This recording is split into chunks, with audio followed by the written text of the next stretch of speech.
കുച്ചിപ്പുടി തെലുങ്ക് ഇനങ്ങൾ മാത്രമാണ് ഉപയോഗിച്ചിരുന്നതെന്നൊക്കെ പറഞ്ഞെങ്കിലും ഞാനത് ഒന്ന് രണ്ട് കീർത്തനങ്ങൾ എടുത്തിട്ടും സ്വാതിന്ത്ര്യനാടക കൃതികൾ എടുത്തിട്ടും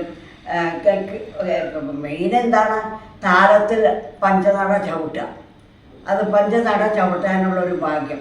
താളം എന്ന് പറയുന്നത് തരംഗത്തിലാണ്. അപ്പോൾ അടവുകൾക്ക് ഒന്നും മാറ്റമില്ല. ഈ അഭിനയങ്ങളൊക്കെ നമുക്ക് കുച്ചിപ്പുടിയിൽ തെലുങ്ക് മാത്രമല്ല സാൻസ്ക്രിറ്റ് പദങ്ങൾ എടുക്കാൻ പറ്റും. ദീക്ഷിത കൃതി എടുക്കാം, സ്വാതിന്ത്ര്യനാട കൃതി എടുത്തു.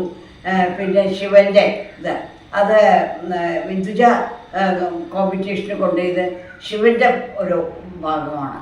അതിന് വലിയ ബഹളം ഉണ്ടാക്കി. എങ്ങനെയാണ് കൃഷ്ണൻ്റെ മാത്രമല്ലേ ഉപയോഗിക്കാവൂ, അങ്ങനെയൊന്നും ഒരു നാട്യശാസ്ത്രത്തിൽ എഴുതി വെച്ചിട്ടില്ല. അതായത് കുച്ചിപ്പുടി ചെയ്യുമ്പോൾ നടരാജൻ്റെ പാടില്ല എന്നോ ദേവി പാടില്ല എന്നോ ഒന്നുമില്ല. ഇപ്പം നാളെ ഞാൻ ഓണത്തിനെടുത്തത് ഒരു ക്ഷേത്ര ഗോപാലൻ നായർ ട്യൂൺ ചെയ്ത പാകി പാകി മാ എന്ന ആ കൃതിയാണ് ഞാൻ ഓണത്തിന് കുട്ടികൾക്ക് കുച്ചിപ്പുടി തരംഗം ചെയ്യുന്നത്. അപ്പോൾ നമുക്കൊരു പ്രോഗ്രസ്. ഇപ്പം നമ്മൾ പണ്ട് കളവണ്ടിയിലാണ് പോയിരുന്നത്, അല്ലെങ്കിൽ നടന്നാൽ പോയിരുന്നതെന്ന് പറഞ്ഞിട്ട് ഇന്നാരും വിമാനത്തിൽ കയറാറില്ലേ. എന്തൊരു ചേഞ്ചാണ്. കമ്പ്യൂട്ടർ അല്ലേ എല്ലാം ഉപയോഗിക്കുന്നത്. പണ്ട് ഈ പറയുന്ന CD ഉണ്ടായിരുന്നു, ട്യൂബ് നമ്മളെ ഈ പറയുന്ന മൈക്ക് വെച്ചിട്ടാണോ പ്രോഗ്രാം നടത്തിയിരുന്നത്? ഒന്നുമല്ല.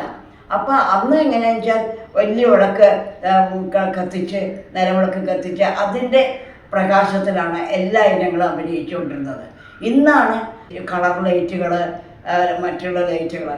എന്ന പോലെ കുച്ചിപ്പുടിക്കുള്ള ഡ്രസ്സ് ഞാൻ അങ്ങേയറ്റം വില കുറഞ്ഞ ഡ്രസ്സുകൾ തന്നെയാണ്. 2000-900 രൂപ 9000-നുള്ള ഡ്രസ്സല്ല. ഞാൻ തന്നെയാണ് ആ ഡ്രസ്സ് തുന്നാറ്. ഞാൻ തന്നെയാണ് അതിനെ കോസ്റ്റ്യൂം ഡിസൈൻ ചെയ്യുന്നത്.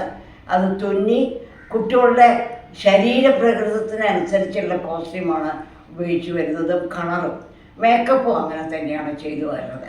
അതായത് നമ്മൾ ഒരു സ്ത്രീക്ക് വേണ്ട ഐശ്വര്യം ആ കലാകാരിക്ക് ഉണ്ടാവണം എന്ന് നിർബന്ധമുള്ള ഒരു കലാകാരിയാണ് ഞാൻ. അല്ലാതെ കുച്ചിപ്പുടിയാണെന്ന് പറഞ്ഞു ചിലർ ചെമ്പരത്തി പൂ വരെ വെച്ച് കണ്ടിട്ടുണ്ട്. അതൊക്കെ എന്തിനാണ്? ആ കലയെ നശിപ്പിക്കരുത് എന്ന് ഒരു മുതിർന്ന കലാകാരി എന്നുള്ള ലെവലിൽ ഞാൻ പ്രത്യേകം എല്ലാവരോടും അഭ്യർത്ഥിക്കുക. 1975 ജവഹർ ബാലഭവനിൽ നമ്മൾ ഒരു കൃഷ്ണൻ്റെ ബാല പോലെ എല്ലാ കുട്ടികളും ഗോപസ്ത്രീകൾ ഒക്കെ ആക്കിയിട്ട് ഒരു നൃത്ത നാടകം പോലെ രാഗമാലികയിൽ ഒരു കൃഷ്ണൻ്റെ ഏകദേശം ഒരു 3/4 മണിക്കൂർ സമയം ദൈർഘ്യത്തിലാണ് ആ പരിപാടി ബുക്ക് ചെയ്ത സമയത്തായിരുന്നു ഞാൻ വിന്ദുജാമേൻ്റെ പ്രസവത്തിന് വേണ്ടി ലീവ് എടുക്കുന്നത്.